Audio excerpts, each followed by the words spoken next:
the Great Pachirisu Tree Rescue.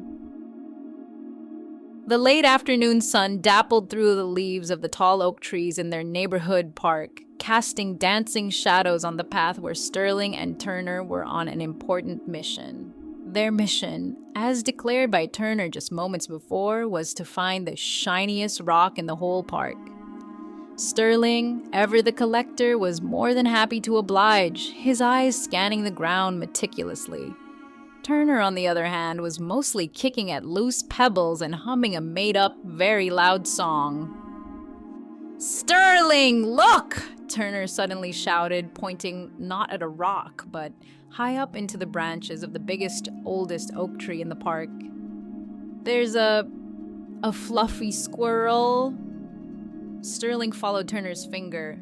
It wasn't just any squirrel. It was small with a big, bushy tail striped with light blue, and it had a distinct white stripe down its back, ending in 3 points on its forehead. Its cheeks were bright yellow.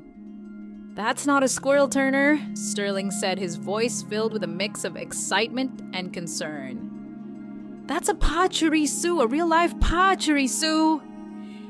The little electric squirrel Pokémon was indeed high in the tree, and it looked distressed. It was clinging to a thin branch, its tiny body trembling, and it let out a series of worried pachichi sounds. The branch was swaying precariously in the gentle breeze. "It looks stuck, Sterling!" Turner exclaimed, his earlier quest for shiny rocks completely forgotten. "We gotta help it." Sterling, always cautious, assessed the situation. The Pachirisu was at least 20 feet up, far too high for them to reach. Okay, let's think," he said, tapping his chin. "We can't climb that high, it's too dangerous, and we don't want to scare it more." He remembered wanting to protect Pokémon and their habitats. This was one of those moments. "Maybe," Sterling began, "if we offer it something yummy? Like a berry? Do we have any snacks?" They rummaged through their pockets, but only found a slightly squashed cracker and a colorful water bottle cap Turner had been saving. Not exactly prime Pokémon bait. "What if," Sterling mused, "we try to talk to it? Pachirisu, can you climb down? We're friendly." He called up in a gentle voice. The Pachirisu just let out another worried chirp, its big eyes wide. Turner, never one for waiting long, bounced on the balls of his feet. "I know! I'll get my super duper long shoe. I can poke the branch and it can jump on my shoe." He started to take off one of his bright red sneakers. Sterling sighed. "Turner, your shoe isn't that long and poking the branch might make it fall. That's not a good idea." He loved his little brother, but sometimes his adventurous ideas were a bit too much.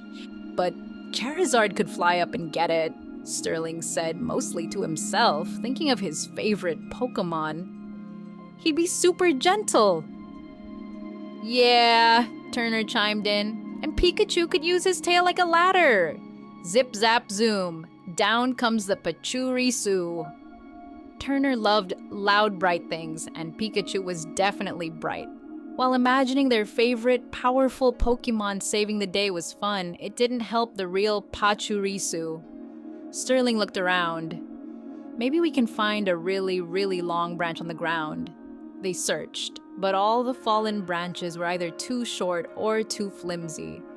The Pachirisu let out another pitiful cry, and the branch it was on creaked ominously. "We need a plan, a real plan," Sterling said, his brow furrowed in concentration. He remembered how Ash and his friends in the Pokémon shows always found clever ways to solve problems. "What if we could make something soft for it to land on, just in case it does fall?" Turner's eyes lit up. "Like a giant pillow! We can use our jackets!" He immediately started to pull off his bright yellow windbreaker. Sterling, seeing the logic, took off his blue one too. They spread them out at the base of the tree, creating a small, colorful landing pad. It wasn't much, but it was something. "Good idea, Turner," Sterling admitted. "Okay, now what? We still need to get it to come down or help it get down."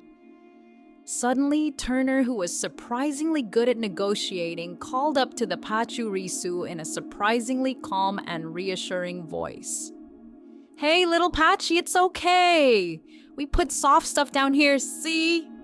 Nice and soft. You can do a little jumpy jump." The Pachirisu tilted its head, its trembling seeming to lessen just a tiny bit. It looked down at the colorful jackets, then back at Turner. Sterling had another thought. Pachirisu are electric-type Pokémon. They store electricity in their cheek pouches and their tails. Maybe it's too scared to move because it thinks it might shock the branch or itself if it tries to climb down something new.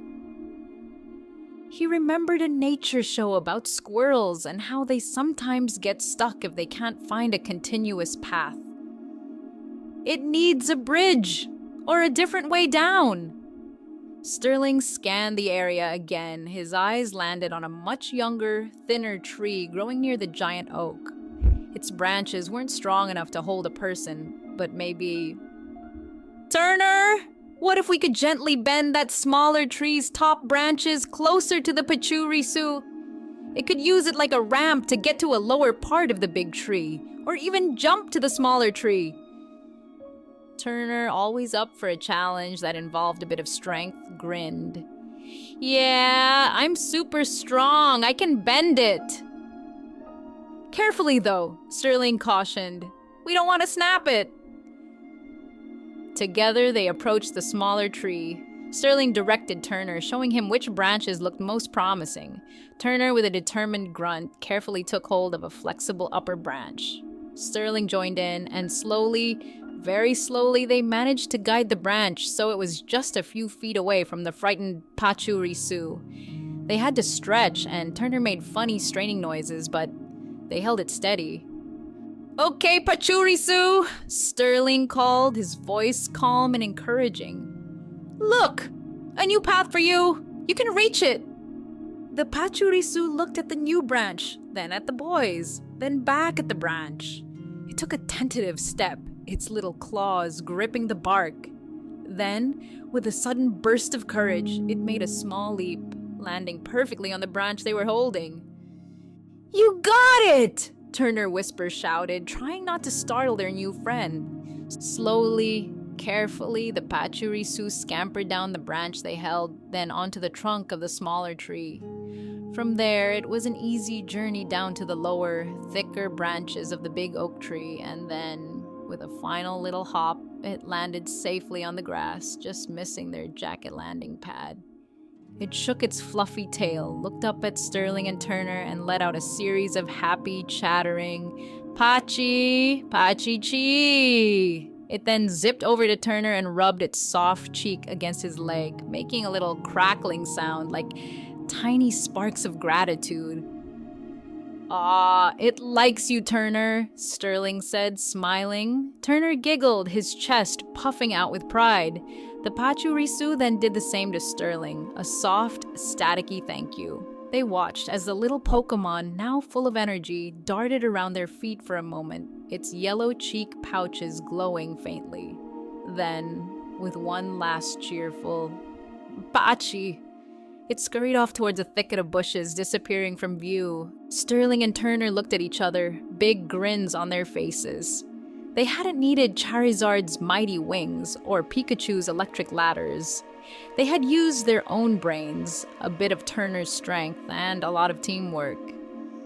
"We did it, Sterling!" Turner said, picking up his shoe. "We saved the fluffy Patchy!" "Yeah, we did," Sterling replied, feeling a warmth spread through his chest that had nothing to do with the afternoon sun. He picked up their jackets. "Come on, maybe we can still find that shiniest rock. But I think we already found the best treasure of the day." Turner nodded in agreement, his loud humming now a little softer, a little more thoughtful. As they walked on, the gentle breeze rustled the leaves in the old oak tree, as if whispering its thanks for their kindness. The park seemed a little quieter now, a little more peaceful as the sun began to dip lower, painting the sky in soft shades of orange and pink. Sterling thought about all the Pokémon in the world and how even small acts of kindness could make a big difference. And Turner? Turner was already wondering what new adventure and what new bright and loud thing tomorrow might bring. But for now, they walked together, two brothers, Pokémon adventurers, feeling pretty good about their day. The end.